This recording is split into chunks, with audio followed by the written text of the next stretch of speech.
এখন আপনারা সরকার পতন করবেন। আমার কাছে ক্ষমতা তো ভোগের বস্তু না। আমরা হাসিনার দুঃশাসন থেকে বাঁচতে চাই। পদত্যাগের ঘোষণা দিয়েছে। আমাদেরকে পদত্যাগ করতে হবে। আপনারা মাননীয় প্রধানমন্ত্রীকে কোনোভাবেই দেখতে চান না। কি অপরাধ আমাদের? প্রধানমন্ত্রীর আচরণ দেখে মনে হয় আমরা তার দেশে ভাড়া থাকি। আমি দাবি জানাবো যে তাদেরকেও যদি এই জায়গাগুলো থেকে সরাই দেয়। আসসালামু আলাইকুম রহমতুল্লাহি ওয়া বারাকাতুহু। প্রিয় দর্শক সবাই কেমন আছেন? আশা করি অনেক ভালো আছেন। তো নতুন একটা ভিডিও নিয়ে আসলাম।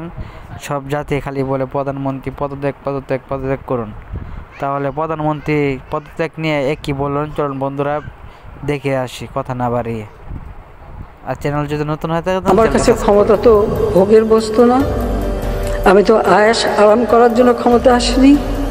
আমি দিন রাত অক্লান্ত পরিশ্রম করেছি বাংলাদেশটাকে একটু দফা আন্দোলন কি আওয়ামী লীগকে ক্ষমতাচ্যুত করতে হবে আর আমাদেরকে পদত্যাগ করতে হবে। আমার প্রশ্ন জাতি এখানে তো দেখলেন যে প্রধানমন্ত্রী কি বলতেছেন এই বিষয়ে। এখন আপনাদেরকে দেখাবো যে সাধারণ মানুষ কি বলতেছে, এবং এই কোটা আন্দোলনকে ঘিরে কিন্তু অনেক শিল্পী গোষ্ঠীও রাস্তায় নেমেছে। তারাও কিন্তু এই কোটা আন্দোলনকে নিয়ে অনেক কথা বলছে, মানে অভিনেতা এবং সেলিব্রিটিরা। এদের বক্তব্য দেখলে আপনারা কিন্তু অবাক হবেন। এদের বক্তব্যগুলো দেখবেন, তারপর কিন্তু সর্বশেষ এই ঘটনা নিয়ে আমরা কথা বলবো এবং সবকিছু আপনাদেরকে ক্লিয়ারলি দেখাবো। এই যে দেখেন, এখন আপনারা সরকার পতন করবেন, আপনারা মাননীয় প্রধানমন্ত্রীকে কোনোভাবেই দেখতে চান না। তাই এই আন্দোলনে তো আমরা সব একমত না। এটা আমি বারবারই বলছি যে আমি ব্যারিস্টার সুমন, আমি একজন স্বতন্ত্র এমপি হিসাবে আমি তো আমার পতন চাইতে পারি না। কারণ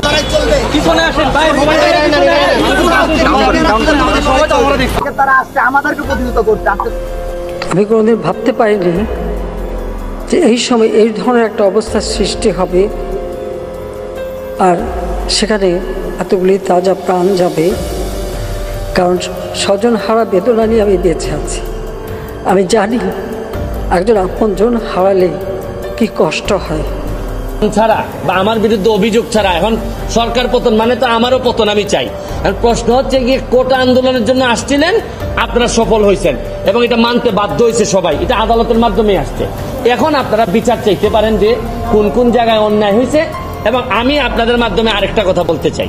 আপনারা জানেন পরিচয় একটা, আমরা হাসিনার দুঃশাসন থেকে বাঁচতে চাই। আজকে দেখলাম একটা পত্রিকাতে, সেখানে লিখেছে যে নৌকা পেয়েছে পাগলে আর ঈগল পেয়েছে ছাগলে।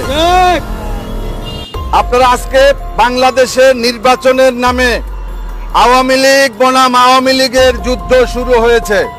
আমার প্রশ্ন বিএনপি নেতাদের কাছে এবং খালেদা জিয়ার কাছে। আজকে তত্ত্বাবধায়ক সরকারের জন্য তারা আন্দোলন করে।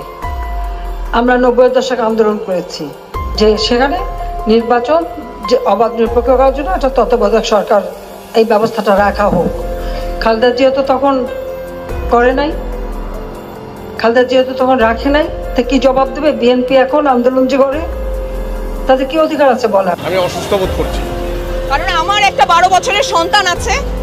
আমি নিজে এই দেশের বাসী, আমার বিদেশে কোনো পাসপোর্ট নাই। আমি এই দেশেই থাকবো এবং এই দেশটা আমার। এই দেশটা আমরাই সংস্কার করব। আপনারা জানতে পেরেছেন অলরেডি। সোজা কথা হচ্ছে আমরা শান্তি চাই, আমরা রক্ত দিতে চাই না। আমার আসলে মোবাইলে এইসব জিনিস দেখতে দেখতে আমি অসুস্থ বোধ করছি মানসিকভাবে। শান্তি চাই, দ্যাটস অল। ছাত্রদের উদ্দেশ্যে কিছু বলবেন কিনা?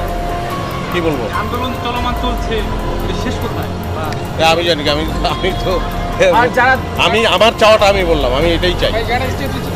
অনেককে রাজাকার হিসাবে এরকম আখ্যায়িত করা হচ্ছে। তো প্রয়োজনে জাতিসংঘ এসে এটা করুক, আমি এটাকে সাধুবাদ জানাই। এবং আমি আরেকটা কথা বলতে চাই, আপনাদের বিচারের প্রক্রিয়াতে না গিয়ে আপনারা যদি আন্দোলন সংগ্রাম এবং ভাঙচুরে যদি আবার জনসাধারণের শৃঙ্খলা নষ্ট হয় এরকম কাজে যদি জড়িত থাকেন, তাইলে তো রাষ্ট্রের এবং সরকারের এটা রক্ষা করতে গিয়ে আবার শক্ত অবস্থানে যাইতে হবে। এর মানে কি দাঁড়াচ্ছে? আমি স্পষ্ট বলছি যে কোটা সংস্কার আন্দোলনে আমরা একমত। যারা নিহত হয়েছে, আহত হয়েছে, তাদের ব্যাপারে আইনি ব্যবস্থা নিতে আমরা একমত, আমরা সাহায্য করতে চাই। কিন্তু এই আন্দোলনটাকে যদি আপনারা মনে করেন, এই আন্দোলনটারে যদি আপনারা মনে করেন যে এখন আপনারা সরকার পতন করবেন, ছাত্রলীগ যুবলীগের গুন্ডারা হাকিস্টিক, দাঙ্গা, গ্রিস, অস্ত্র নিয়ে বিরোধী দলের উপরে হামলা করছে, আর তারা কি বসে বসে আঙ্গুল চুষবে? তারা কি রক্তে মাংসে করা মানুষ না? আঘাত আসলে প্রতিটি আঘাতের পাল্টা আঘাত আপনাদেরকে করতে হবে। নির্বাচন কমিশনার সাংবিধানিক ভাবে অনেক শক্তিশালী, তার কথা না শুনে কিভাবে ডিসিএসপিরা হট্টগোল করে, বেচারা নিরুপায় হয়ে অপমানিত বোধ করে বলেছেন আপনারা কি আমার কথা শুনবেন? সবাই না, মানুষের রক্তের হিসাব দেওয়া হচ্ছে যতক্ষণ না পর্যন্ত আমাদের উপর যতগুলো মামলা দেওয়া হয়েছে তুলে নেওয়া হচ্ছে, যতক্ষণ না পর্যন্ত আমাদের যাদেরকে গুম করা হয়েছে, গ্রেফতার করা হয়েছে, তাদেরকে ছেড়ে দেওয়া হচ্ছে, ততক্ষণ পর্যন্ত এই আমাদের আন্দোলন চলবে, যতক্ষণ না পর্যন্ত আমরা ছাত্র। প্রথমবার 5 বছর, দ্বিতীয়বার এসে 2009 জনগণের ভোটে নির্বাচিত হয়েই সরকার এসে এ পর্যন্ত আজকের বাংলাদেশ আমরা উন্নয়নশীল দেশের মর্যাদা পেয়েছি।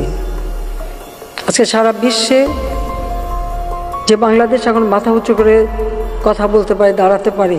আমরা মুসলমানের সন্তানেরা যাদের ঈমান আছে তারা আজকে শপথ করি শেখ হাসিনার পতন না ঘটিয়ে, বাকশালের পতন না ঘটিয়ে আমরা আন্দোলন সংগ্রাম থামাবো না। যে ছেলেটা ছিল, যে ছবিটা, রংপুরের ছেলেটা, ও নিরস্ত্র একটা ছেলে। আপনি স্টুডেন্টদের উপরে গুলি চালাতে পারেন? আপনি ছাত্রদের উপরে, নিরস্ত্র ছাত্রদের উপরে কোনো অবস্থাতে আপনি গুলি চালাতে পারেন? এটা জবাব প্রশাসনকে দিতে হবে। বাংলাদেশের মানুষ এটা জানতে চায় যে আমরা একটা প্রাণের কথা বলবো, একটা দাবি তুলবো, আপনার সেটা পছন্দ না হতে পারে, আপনি বাহাস করেন আমার সাথে, আপনি আমাকে কথা বলতে দিবেন না। আমি কথা বলবো, আপনি গুলি করে মারবেন। ওটা মায়ের বাচ্চা, ও একটা বোনের ভাই, আপনি ওকে মেরে ফেলছেন, এটা একটা কথা হলো? যারা মারা গেছে তারা কোনো নির্দিষ্ট দলের কারো সন্তান নয়। বুলেট যখন একটি বাসায় এসে মা তার সন্তানকে ঘুম পাড়িয়ে বারান্দায় এসেছেন, তাকে হত্যা করেছে একটি বুলেট, সে বুলেট জিজ্ঞেস করেনি আপনি কোন দল করেন। আমার কাছে ক্ষমতা তো ভোগের বস্তু না, আমি তো আয়েশ আরাম করা। দর্শক শ্রোতা, আপনারা তো দেখলেন যে সবাই কি বলতেছে এবং এর সাথে সাথে। তো প্রিয় দর্শক, সবাই দেখলেন প্রধানমন্ত্রী কি বলে আর সাধারণ জনগণ কি বলে। তো ভিডিওটা কেমন লাগছে আপনাদের অবশ্যই কমেন্টে জানাবেন। আর চ্যানেল যদি নতুন হয়ে থাকেন চ্যানেলটি সাবস্ক্রাইব করে পাশে থাকবেন। ধন্যবাদ। তো আজকের জন্য এতটুকুই, দেখা হবে পরে কোনো ভিডিওতে। আসসালামু আলাইকুম রহমতুল্লাহ।